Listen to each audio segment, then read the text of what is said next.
സഹോദരരെ, സല്യൂട്ട്. ഇക്കാലത്ത് ഒരു കുറ്റകൃത്യം നടന്നാൽ പോലീസ് ഏറ്റവും കൂടുതൽ ആശ്രയിക്കുന്നത് മൊബൈൽ ഫോണുകളെയാണ്.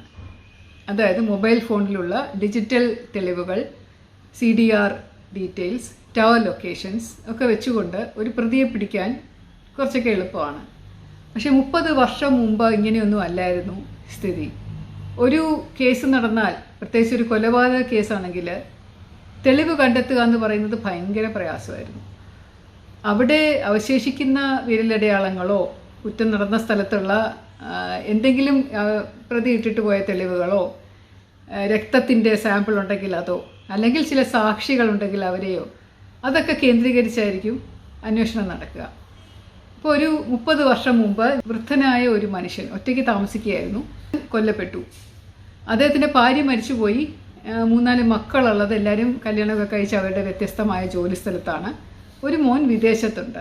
രാവിലെ അടിച്ച് തെളിക്കാനായിട്ട് വന്ന ഒരു സ്ത്രീയാണ് ഈ രക്തത്തിൽ കുളിച്ച് കിടക്കുന്ന മൃതദേഹം കണ്ടതും പോലീസിനെ വിവരം അറിയിക്കുന്നതും. ആ വീടിൻ്റെ മുൻവശത്തെ വാതിലും പുറകുവശത്തെ വാതിലും തുറന്നു കിടന്നിരുന്നു. അകം മുഴുവൻ വലിച്ചു വാരി പരിശോധിച്ചിട്ടുണ്ട്. ഒരു അതിക്രമിച്ച് കടന്ന ഒരു ലക്ഷണവും ഇല്ലാത്തത് കൊണ്ട് ഈ വൃദ്ധന് പരിചയമുള്ള ഏതെങ്കിലും ആളായിരിക്കാം കൊലപാതകി എന്ന ധാരണയും പോലീസിനുണ്ടായിരുന്നു. മരിച്ച ആള് ഒരു സ്കൂൾ മാഷായിരുന്നു. ഒരു സ്കൂളിൽ നിന്ന് റിട്ടയർ ചെയ്ത പ്രഥമ അധ്യാപകനായിരുന്നു.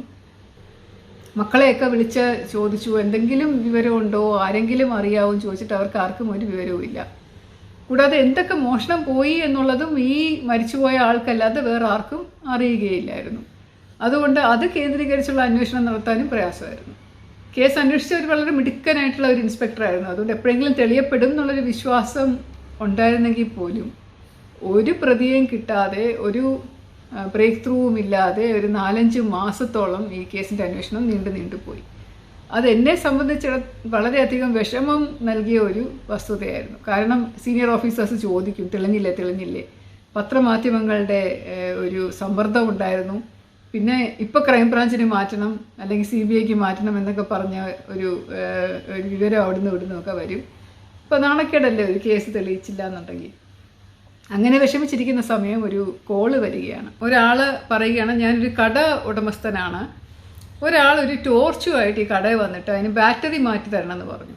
അപ്പോൾ അത് നോക്കിയപ്പോൾ അത് ബാറ്ററി ഇട്ട് പ്രവർത്തിക്കുന്ന ടോർച്ചല്ല, അത് ചാർജറിൽ കുത്തി ചാർജ് കയറ്റുന്ന ടോർച്ചാണ്.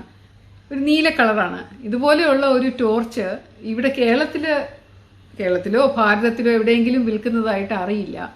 അപ്പോൾ ഈ അയാളോട് ഇതിങ്ങനെയുള്ള ബാറ്ററി ഇട്ട് പ്രവർത്തിക്കുന്ന ടോർച്ച് അല്ല എന്ന് പറഞ്ഞപ്പോൾ അയാൾക്ക് കുറച്ച് വിഷമമായിട്ട് അയാൾ, അങ്ങനെയാണെങ്കിൽ ഞാൻ എൻ്റെ ഷോപ്പിൽ ഇത് കൊണ്ടുവന്ന് വെച്ച ആളെ കണ്ടുപിടിക്കണമല്ലോ. അയാൾ എൻ്റെ കയ്യിൽ നിന്ന് 2 കുപ്പി മദ്യം എടുത്തുകൊണ്ട് പോയിട്ടുണ്ട്, ഇത് ഇരിക്കട്ടെ എന്ന് പറഞ്ഞിട്ട്.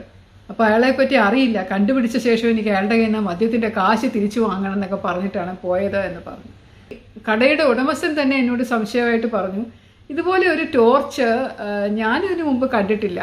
അപ്പോൾ ഇവിടങ്ങളിലൊക്കെ, ഈ സ്ഥലങ്ങളിലൊക്കെ ഇങ്ങനെ ഒരാൾ കൊണ്ടുവന്ന് ആർക്ക് പരിചയമില്ലാത്ത ഒരാൾ കൊണ്ട് ഏൽപ്പിച്ചു എന്ന് പറയണമെങ്കിൽ ചിലപ്പോൾ അത് ആ മകൻ വിദേശത്തുള്ള വൃദ്ധൻ്റെ വീട്ടിൽ നിന്ന് മോഷണം പോയതായിരിക്കുമോ മാഡം എന്നൊരു സംശയം ചോദിച്ചപ്പോൾ, എന്നാൽ അതും ഒരു തെളിവ് കിട്ടാതെ കഷ്ടപ്പെട്ടിരുന്ന ഞങ്ങൾക്ക് എന്നാൽ ശരി അതിൽ അന്വേഷിക്കാമെന്ന് വിചാരിച്ച് ഞങ്ങൾ അങ്ങോട്ടേക്ക് അന്വേഷണം മുഴുവൻ കേന്ദ്രീകരിച്ചു. അപ്പോൾ ആദ്യമായിട്ട് ഞങ്ങൾ ചെയ്തത് ആ ആളെ കണ്ടുപിടിക്കുകയാണ്, ഷോപ്പിൻ്റെ ഉടമസ്ഥനെ കണ്ടുപിടിക്കുക എന്നുള്ളതാണ്. അപ്പോൾ അതിന് ആ വിൽക്കാൻ വന്ന കടയുടെ ചുറ്റളവ് മുഴുവൻ അന്വേഷിച്ച് അവസാനം കള്ള് ഷോപ്പിൻ്റെ ഉടമസ്ഥനെ കണ്ടുപിടിച്ചു. ആ കള്ള് ഷോപ്പിൻ്റെ ഉടമസ്ഥനെ കണ്ടുപിടിച്ചപ്പോൾ അവിടെ ആരാണിത് കൊണ്ട് വെച്ചത്, ഈ ടോർച്ച് കൊണ്ട് കൊടുത്തതെന്നുള്ള അന്വേഷണം ഇങ്ങനെ നീണ്ടുപോയി. 1 മാസത്തോളം, എനിക്ക് തോന്നുന്നു 1.5 മാസത്തോളം നീണ്ടുപോയി. ആ വൃദ്ധൻ്റെ വീട്ടിൽ പോയി നമ്മൾ ഈ ടോർച്ചുമായി ബന്ധിപ്പിക്കാൻ പറ്റിയ വല്ല ചാർജറും ഉണ്ടോ, അവിടെ എങ്ങാനും നമ്മൾ കാണാതെ പോയി കിടപ്പുണ്ടോ എന്ന് നോക്കി അതിലൊരു ചാർജർ കിട്ടി. അപ്പോൾ ആ ചാർജർ അതിനകത്ത് ഘടിപ്പിക്കാൻ പറ്റും. പിന്നെ അത് ഇപ്പോഴത്തെ പോലെ ഫോണൊന്നും ഇല്ലാത്തത് കൊണ്ട് ഈ ടോർച്ച് കാണിച്ചിട്ട് മൊബൈൽ ഫോണിൽ കൂടെ വാട്സാപ്പ് സന്ദേശം അയച്ചിട്ട് നിങ്ങൾ കൊടുത്തതാണോ എന്ന് മകനോട് ചോദിക്കാൻ പറ്റില്ല. അന്നൊന്നും വിദേശ കോളുകൾ ഫോണിൽ വിളിക്കാനായിട്ട് വലിയ പ്രയാസമായിരുന്നു. ട്രങ്ക് കോൾ ബുക്ക് ചെയ്യണം. അപ്പോൾ അതുകൊണ്ട് ബന്ധുക്കളോടൊക്കെ ചോദിച്ചിട്ടാണ് മകനോട് ചോദിക്കുന്നത്, ഈ ടോർച്ച് നിങ്ങൾ അച്ഛന് കൊടുത്തതാണോ, ഇതിനുള്ള എവിഡൻസ് ഉണ്ടോ എന്നൊക്കെ. അപ്പോൾ അത് ആ തെളിവുകളും ഒക്കെ കിട്ടാൻ ഒരുപാട് കാലതാമസം നേരിട്ടു. അവിടെ കള്ള് ഷോപ്പിൽ ആ സമയത്ത് കുടിക്കാൻ വന്ന സകലരുടെയും ഡീറ്റെയിൽസ് കളക്ട് ചെയ്ത് അവസാനം 4-5 പേരിൽ അത് ചുരുക്കി നിന്ന് അവസാനം അതിലൊരാളെ നമ്മൾ പിടിച്ചെടുത്തു. അത് പിടിച്ചെടുത്തത് വളരെ കഷ്ടപ്പെട്ടിട്ടാണ്. കാരണം ഈ വൃദ്ധനുമായിട്ട് ബന്ധം എന്തെങ്കിലും ഉണ്ടോ എന്ന് നോക്കി വേണമല്ലോ വരേണ്ടത്. അതിക്രമിച്ചകത്ത് കയറിയിട്ടില്ലാത്തത് കൊണ്ട് വാതിൽ വന്ന് മുട്ടി വിളിച്ച് തുറന്ന് പരിചയപ്പെടുത്തി കയറിയ ഒരു വ്യക്തി എന്നുള്ള നിലയിൽ എന്തെങ്കിലും ബന്ധം മരണപ്പെട്ട ആളുമായിട്ട് ഈ കൊലപാതകിക്ക് ഉണ്ടാവും എന്നുള്ള അനുമാനത്തിലാണ് ഞങ്ങളത് ചെയ്തത്. കൊലപാതകം നടത്തിയ വ്യക്തി, അതായത് മരണപ്പെട്ട മാഷ്, പഠിപ്പിച്ചിരുന്ന സ്കൂളിലെ വിദ്യാർത്ഥിയായിരുന്നു. അവൻ്റെ കൊലപാതകത്തിൻ്റെ കാരണം കുറച്ച് വിചിത്രമായിരുന്നു. സാറ് നല്ലതായിട്ട് മർദ്ദിക്കുന്ന കൂട്ടത്തിലായിരുന്നു. കുട്ടികളെ ചൂരൽ കഷായം ചെയ്യാനായിട്ട് ഒരു വിദഗ്ധനായിരുന്നു ആള്. നമ്മുടെ കൊലപാതകി 9ാം ക്ലാസ്സിൽ പഠിക്കുമ്പോൾ എന്തോ ഒരു തെറ്റ് കണ്ടതിന് മറ്റുള്ള എല്ലാവരുടെയും മുമ്പിൽ വെച്ച് ഈ പയ്യനെ നല്ലപോലെ ഉപദ്രവിച്ചു. ചൂരലിട്ട് നല്ല അടി കൊടുത്തു, കുറേ അടി കൊടുത്തു. അപ്പോൾ ഇവൻ്റെ വിഷമം കാരണം ഇവൻ വീട്ടിൽ വന്നിത് പറഞ്ഞപ്പോൾ അച്ഛനും അമ്മയും പറഞ്ഞു, അത് കണക്കായിപ്പോയി, സാറ് ചെയ്തതാണ് ശരി, നീ വല്ല കുരുത്തക്കേടും കാണിച്ചുകൊണ്ടായിരിക്കും എന്ന് പറഞ്ഞ് അവനെ ഒട്ടും സപ്പോർട്ട് ചെയ്യാതെ സാറിനെ അനുമോദിക്കുകയാണ് ചെയ്തത്. അത് അവനെ കുറച്ചും കൂടെ തളർത്തി. അങ്ങനെ വീട്ടിലും അവഗണനയായിരുന്നു. സ്കൂളിൽ ചെല്ലുമ്പോൾ അവിടെ ആളുകളുടെ പരിഹാസം ഉള്ളതുപോലെ തോന്നി, സാറന്മാർക്ക് ഇഷ്ടമില്ലാത്തതുപോലെ തോന്നി. അവൻ പഠിക്കാൻ ഉഴപ്പി. അവസാനം 10 ജയിച്ചില്ല.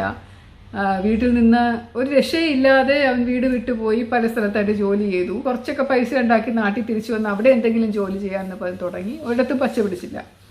ഒരു ദിവസം അങ്ങനെ ഒരു പഴയ സുഹൃത്തുമായിട്ട് അതുവഴി നടക്കുമ്പോൾ ആ സുഹൃത്ത് പറഞ്ഞു, ഈ വീട് നിനക്കറിയാമോ, നമ്മൾ പണ്ട് സ്കൂളിൽ പഠിക്കുമ്പോൾ അടിക്കാൻ ഇഷ്ടമുള്ളൊരു മാഷുണ്ടായിരുന്നില്ലേ, ആ മാഷിൻ്റെ വീടായത്, ആളിപ്പോൾ ഇവിടെ ഒറ്റയ്ക്കാണ് താമസം എന്നൊക്കെ പറഞ്ഞ് ആ വീട് കണ്ടപ്പോൾ അവൻ്റെ മനസ്സിലിങ്ങനെ അടങ്ങിക്കിടന്ന പക പെട്ടെന്ന് തലപൊക്കി ഉണരുകയും, ആഹാ ഒറ്റയ്ക്ക് താമസിക്കുകയാണ് കിളവൻ അല്ലേ, എൻ്റെ ജീവിതം തകർത്ത ആളാണ്, ഇയാളെ എനിക്കൊരു പാഠം പഠിപ്പിക്കണം എന്ന് മനസ്സിൽ വിചാരിച്ചുകൊണ്ട് 2 ദിവസത്തിന് ശേഷം നല്ലപോലെ മദ്യപിച്ച ഒരവസ്ഥയിൽ ആള് ഒരു സന്ധ്യയ്ക്ക് ശേഷം ഒരു 7-7:30 മണിയായപ്പോൾ അതുവഴി പോയി മതിൽ ചാടിക്കിടന്ന് അകത്ത് കയറി തട്ടി വിളിച്ച് സാറിനെ ഉണർത്തി. അതിലും കതക് തുറന്നപ്പോൾ ഞാൻ ഇന്ന വ്യക്തിയാണ്, ഇതുവഴി പോയപ്പോൾ മാഷിയുടെ ഉണ്ട് എന്നറിഞ്ഞത് കൊണ്ട് കയറിയതാണ്, എന്നെ ഓർമ്മയുണ്ടോ, ഞാൻ സ്റ്റുഡൻ്റ് ആയിരുന്നു എന്നൊക്കെ പറഞ്ഞ് സ്വയം പരിചയപ്പെടുത്തി. എന്തുകൊണ്ടോ ആള് അകത്ത് കയറി ഇരിക്കാൻ പറഞ്ഞു. അങ്ങനെ അതിൻ്റെ ഇടയിൽ കൂടെ കൊല്ലുകയും കൊന്ന ശേഷം ഇത് കൊല നടത്തിയതിൻ്റെ ഉദ്ദേശം വേണമല്ലോ എന്ന് വിചാരിച്ച് അവിടെ കണ്ട സാധനങ്ങളെല്ലാം എടുത്തുകൊണ്ട്, വിലപിടിപ്പുള്ള പല സാധനങ്ങളും എടുത്തുകൊണ്ട് പോവുകയും ചെയ്യുകയാണ് ചെയ്തത്. അപ്പോൾ ഇങ്ങനെ ഒരു കേസ് തെളിയിച്ചത് ഒരു ടോർച്ചിൻ്റെ ബലത്തിൽ ആണ് തെളിയിച്ചത്. അതും സാറിൻ്റെ ഒരുപാട് പുറകോട്ടുള്ള ജീവിതം ചകഞ്ഞ് നോക്കുകയും പ്രതികളാണെന്ന് സംശയിച്ച് പിടിച്ച വളരെ അധികം ആൾക്കാരുടെ, ഒരുപാട് ആൾക്കാരുടെ പഴയ സാറുമായിട്ടുള്ള ബന്ധമുണ്ടോ എന്ന് നോക്കി കണ്ടുപിടിക്കുകയും ചെയ്തിട്ടാണ് തെളിഞ്ഞത്.